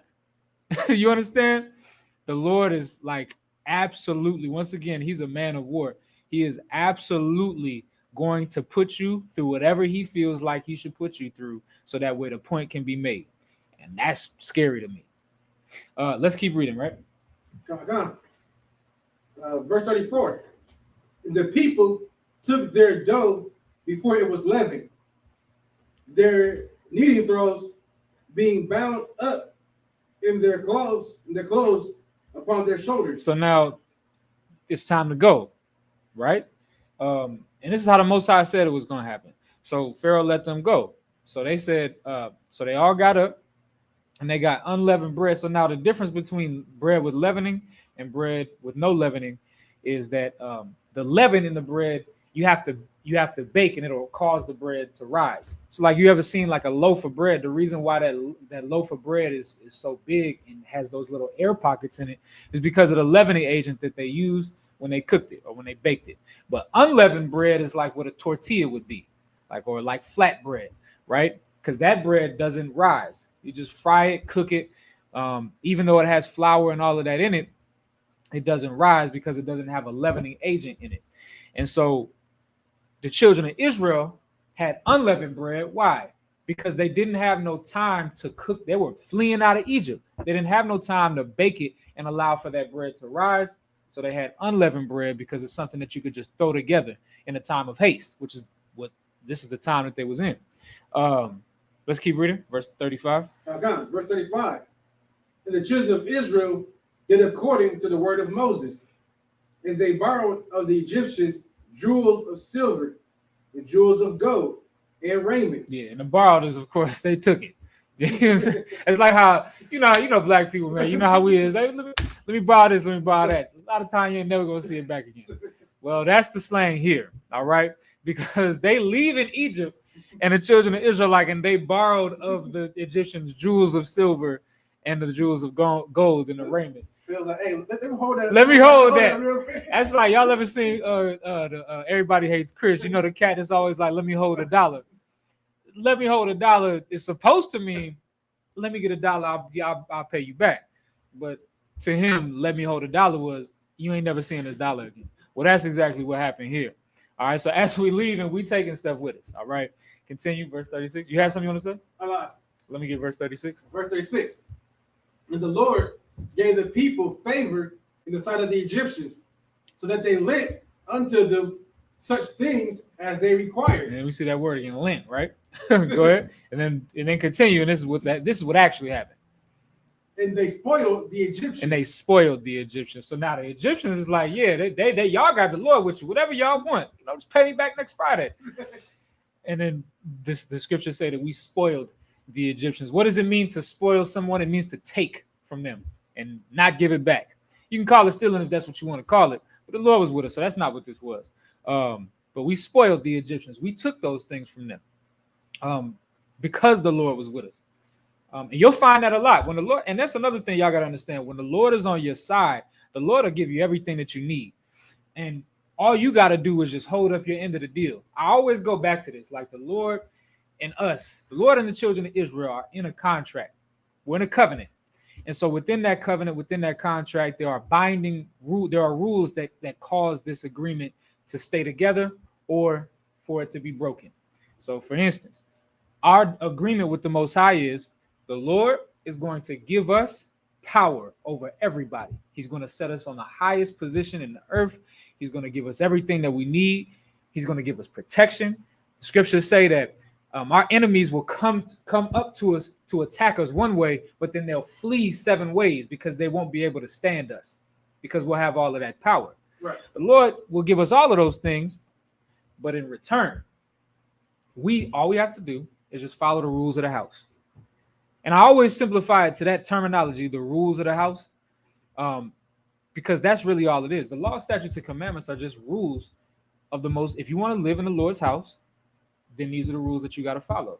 And so our side of the agreement is follow the rules.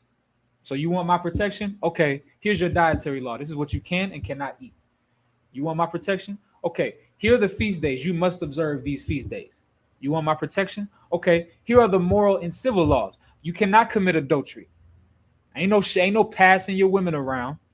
And for you sisters, when you find this man to be with, you're going to be with that man for the rest of your life. For you brothers, you're not going to put away your woman unless it's for fornication. So when you find a woman, you're going to find that woman, be with that woman for the rest of your life. You understand? All of these different things. I mean, down to the smallest civil laws of you can't charge usury. You want the Lord's protection, then you got to be fair to your brother. If you loan your brother $20, he's giving you $20 back, not $25. You're not charging interest on your brother. You want my protection? Well, look, if you got a farm and you got land where there's crops growing on the outer edges of your land, you don't glean. You don't take any of the gleaning from the outer edges of your land. You allow for the poor and for the homeless and for the less fortunate to be able to walk past your property and for it to be lawful and okay for them to be able to grab off of your property so that way they can eat. So that way, really, nobody's poor. And that's the way the Lord want to run his society. That's the way the Lord wants to run his kingdom. And all you got to do, follow those rules, and he'll give you that kingdom. You'll be in charge of that kingdom. You will be the one that's the kings and the priests on the face of this earth. That's the contract. And that's all the Lord is showing us. That's it. The Lord is just showing us that this is how we need to operate in order to have this peace. We just saw that we was able to spoil the Egyptians, the greatest at this time, one of the biggest empires on the face of this planet. But they cowered to us. Can you imagine that? To the slaves. Think about that for a second. We were slaves in Egypt. But the Egyptians, the people that were the top on the face of this planet, they cowered to the slaves. Don't you want that? Don't you want that in America? Don't you realize that you're called a minority for a reason? If you're Black, Hispanic, or Native American, you're called a minority because you're not wanted in here. You can see that by the actions of these people, by what Donald Trump is doing. He don't want no Mexicans in this country. He hates your stinking guts. So that's why he's calling for all of these so-called illegal aliens, which are really the true people that this land belongs to. He's calling for them to be removed. He's calling for the what is that? The DEI, for that to be removed, so that way Black people can no longer get a fair shake, because that's really what that all boils down to.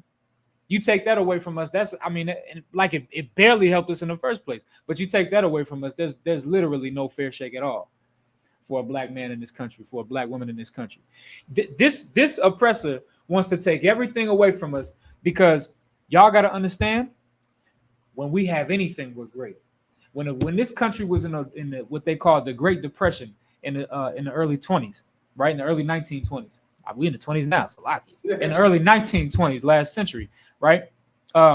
You find that black people were prospering, were thriving, because we fresh out of slavery, fresh out of all of the terrible things that we had to go through.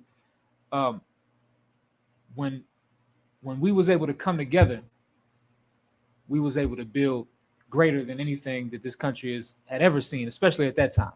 Right. Well, they don't want that no more. That's why they bombed it. When we created that, what so many people call Black Wall Street, right? They bombed it. That was the first attack on United States soil. That by way of, I'm talking about planes flying overhead and dropping bombs.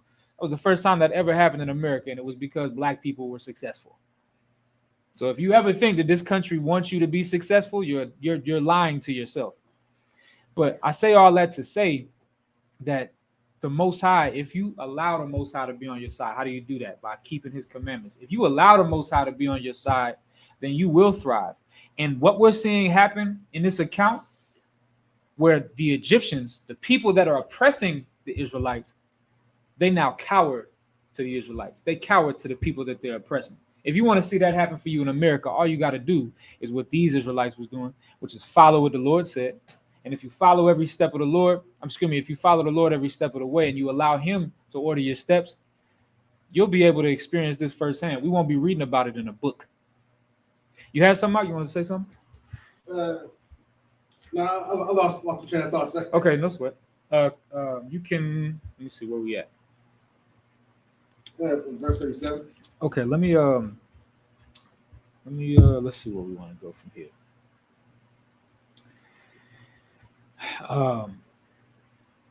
Give me verse 50. Verse 50? Okay. Hang on, verse 50. Thus did all the children of Israel, as the Lord commanded Moses and Aaron, so did they. Right. So this is the obedience that I was talking about. When the Lord gives you instructions, you just do it, and you'll see that the Lord will fight for you. Continue. Verse 51. And it came to pass the self same day that the Lord did bring the children of Israel out of the land of Egypt by their armies. Now, give me Ecclesiasticus and the Apocrypha, the 4th chapter. Let's get that real quick, because we're going to close out. So what we see is, because of the obedience of the children of Israel, the Most High fought for the children of Israel and brought them out of the land of Egypt. And it's only because the children of Israel, if the children of Israel would have disobeyed the Lord and wouldn't have put their blood on their doorposts, they wouldn't have been saved. They would have not have been delivered from that angel of death. What we're going to find out about the Most High, the more you start to learn about the Lord, is that that's a blanket statement. That's the way that the Lord operates in totality. The Lord ain't going to fight for you if you don't fight for him. If you don't strive for the Most High, he's not going to fight for you. Let's read that, because that's in the Bible. Give me Ecclesiasticus, the 4th chapter and the 28th verse. Now come to the book of Ecclesiasticus in the Apocrypha, chapter 4, verse 28. Strive for the truth until death. So that's what we call this thing. That's what the Lord calls it, right? The truth is the law, statutes, and commandments, and coming together with your brothers and sisters in unity, right? That's what we have established here in the ISUPK. That's what the truth is. We fight for this thing every single day. That's what we fight for. We fight for the truth. That's what the word strive means. It's to fight for it. How do you do that? How do you strive for the truth? Well, it's many ways. Think about what Paul said. Paul said that you have to fight your flesh, right? The Bible said that we have to defeat death. Well, how do you do those things? How do you fight your flesh? How do you defeat death? Well, you go against your carnal thought and you come into the spirit of serving the Most High and following Christ. How do you do that? Keep these laws, statutes, and commandments and get with your brothers and with your sisters. That's what the Bible tells us. The scriptures tell us that in unity we have to come together. What is that? Zephaniah, the 2nd chapter, right? Zephaniah 2:1 tells us gather together as a nation that's not desired, because that's what we are. We're a nation that nobody desires. How do we know that? Because we can see it. We can see that nobody wants us. Why? because we're the chosen people. We're the ones that are supposed to be separate. We're the ones that are the outcasts. The Bible calls us the outcasts of Israel. Those of us that have been scattered across the four corners of the earth. You can see these people don't want you. I mean, look at what Donald Trump is doing. Right. And look how many followers and supporters he has. A lot of times, these things will be right in front of your face, and you won't realize it because you've been taught to ignore the signs. Well, in here, we pay very close attention. The book of Ecclesiastes, the book that we're just about to read out of, in the I think it's the 12th chapter, talks about never trusting your enemies, right? Never, ever, ever trusting your enemies, because that's all they can ever be, and that's all they know how to be. Now, you might think that you can find a way to trust your enemy because, oh, maybe this is a good one. Maybe this one has a good heart. No, that's not what the Bible says. The Bible don't say never trust your enemy unless he has a good heart. And the Bible has already outlined who our enemies are.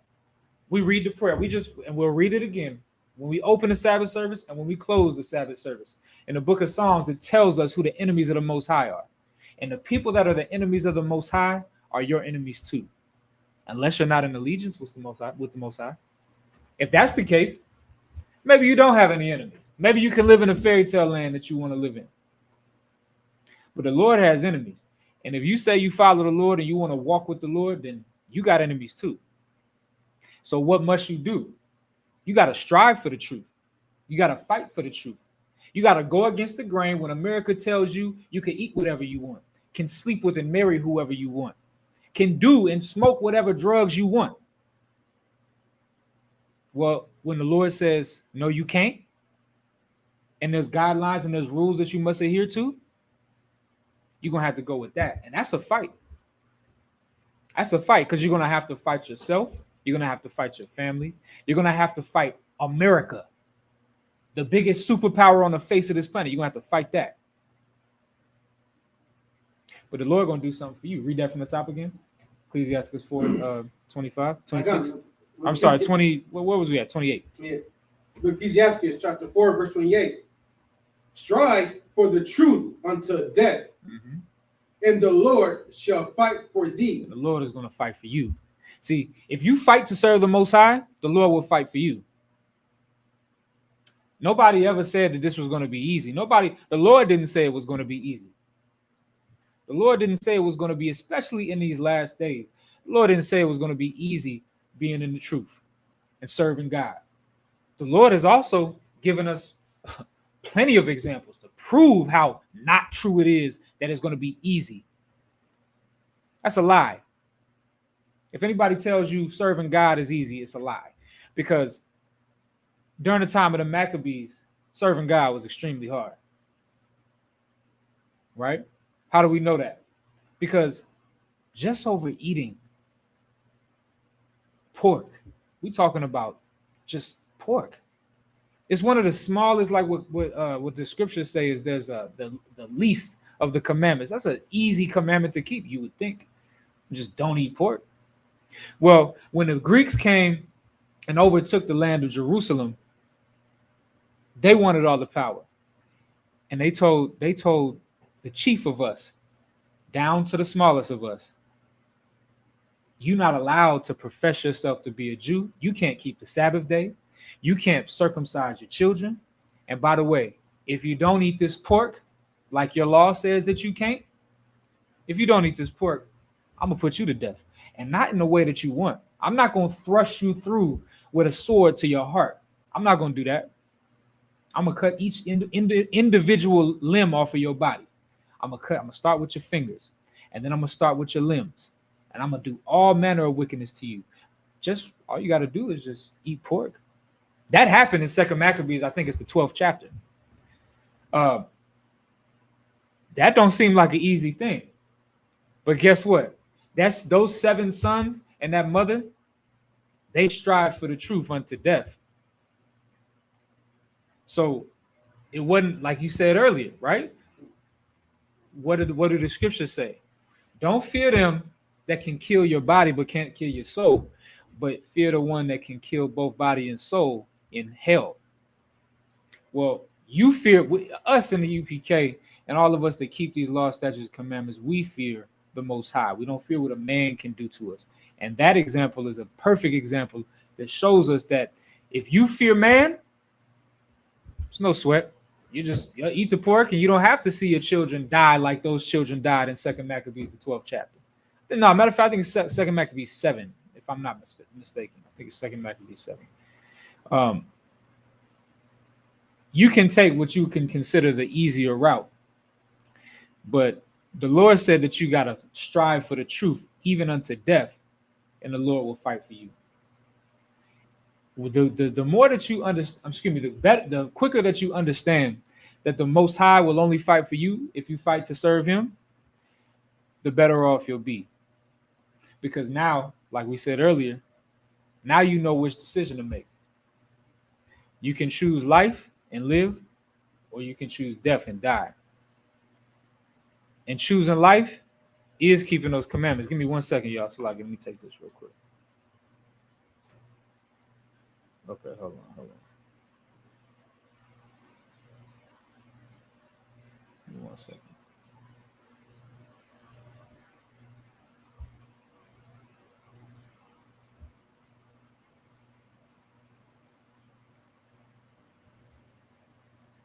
Okay, you might have called me on accident. Shalom, okay. Yeah.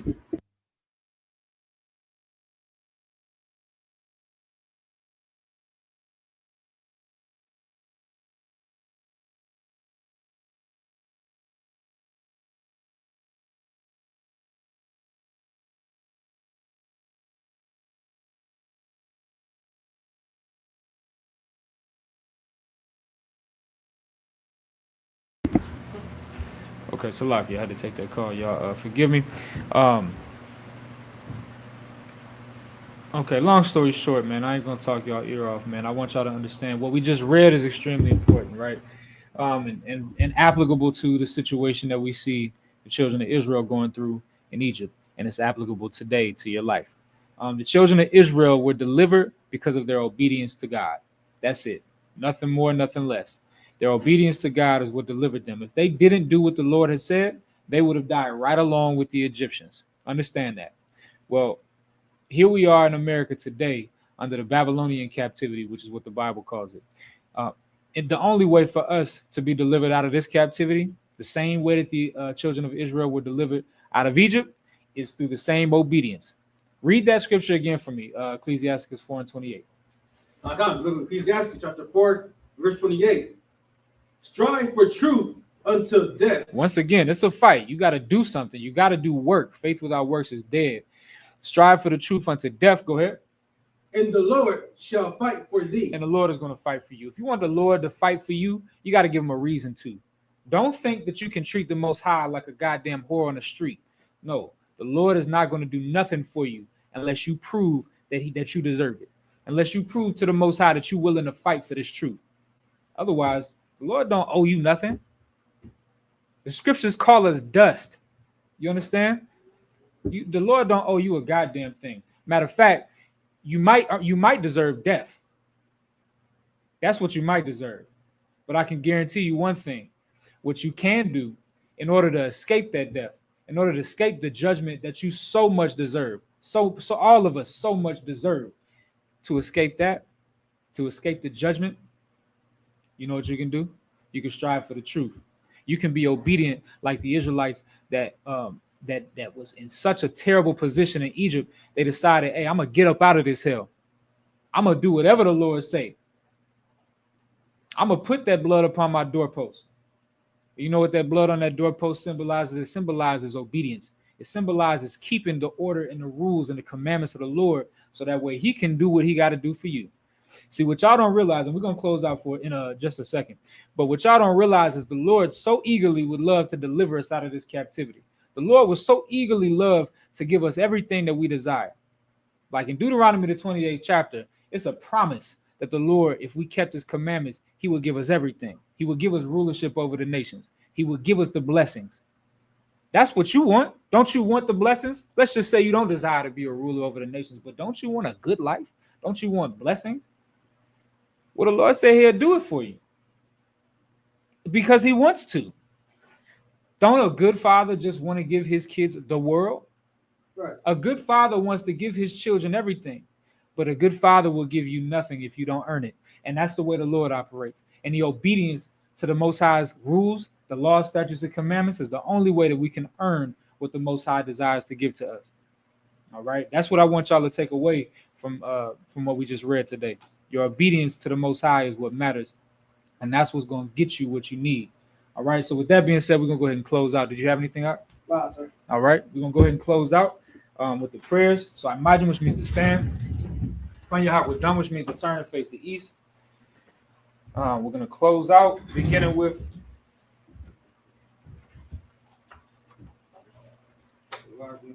the Lord's Prayer in the Hebrew. Abanawa, Shabbat Shemayim, Kodash, Hayah, Shamka, Yahweh, Lakwaka, Taba'a, Zaka, Hayah, Aisha, Ba'arataza, Kawa, Hayah, Bashamayim, Thalanawa, Lacham, Ka Yawam, Wasalakanawa, Ka Watnawa, Ka Salaknawa, Ka Wathinawa, Wala'a, Tabayanawa, Wanasa one, Abba, Hawashanawa, Mayan, Raikaya, Laka, Amalagwa, Wa'ala, Watha Para, Laiwalamia, Aman. We're going to read the Lord's Prayer in English. Our Father, which art in heaven, hallowed be thy name. Yahweh, thy kingdom come, thy will be done on earth, as it is in heaven. Give us this day our daily bread, and forgive us our debts, as we forgive our debtors. And lead us not into temptation, but deliver us from evil. For thine is the kingdom, and the power, and the glory forever. So be it. The power, the prayers for the power in the Hebrew.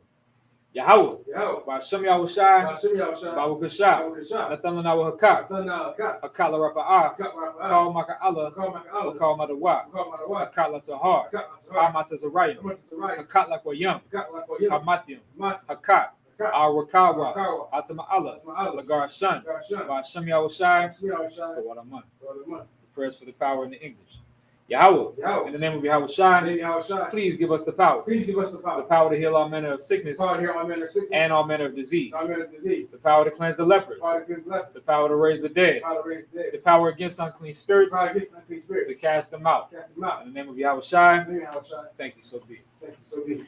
The prayers to bless Israel in the Hebrew. Yahweh, Ba'ashem Yahushai, Barak Lanawa, Wayashar Allah, Wahabayat Saparya, Barak, Ba'ashem Yahushai, Wadaman. Prayers to bless Israel in English. Yahweh, in the name of Yahushai, bless us and Israel and the school in the name of Yahushai. Thank you, so be it. Psalms the 121st chapter in the Hebrew. Asha'a, Ayanya, Ahaharya, Mayan, Yaba'a, Izarya, Ma'ain, Yahweh, Aisha, Shamayam, Warataza, Al Yathan, Lamawat, Regalka, Al Yanawam, Shamarka, Hana, La'a, Yanawam, Wala'a, Yayashan, Shalmar, Yasha'ala, Yahweh, Shamarka, Yahweh, Tazalka, Al Yad, Yanyanka, Yawamam, Hashamash, La'a, Yakaka, Wayarach, Malayala, Yahweh, Yashamarka, Makal Rai, Yashamar, Adnapashka, Yahweh, Yashamar, Taza'athka, Wabawa'aka, Ma'aitha, Wa'ai, Iwalam. Psalms the 121st chapter in English. I will lift up mine eyes into the hills. From whence cometh my help? My help cometh from the Lord, which made heaven and earth. He will not suffer thy foot to be moved. He that keepeth thee will not slumber. Behold, he that keepeth Yashala shall neither slumber nor sleep. Yahweh is thy keeper. Yahweh is thy shade upon thy right hand. The sun shall not smite thee by day, nor the moon by night. Yahweh shall preserve thee from all evil. He shall preserve thy soul.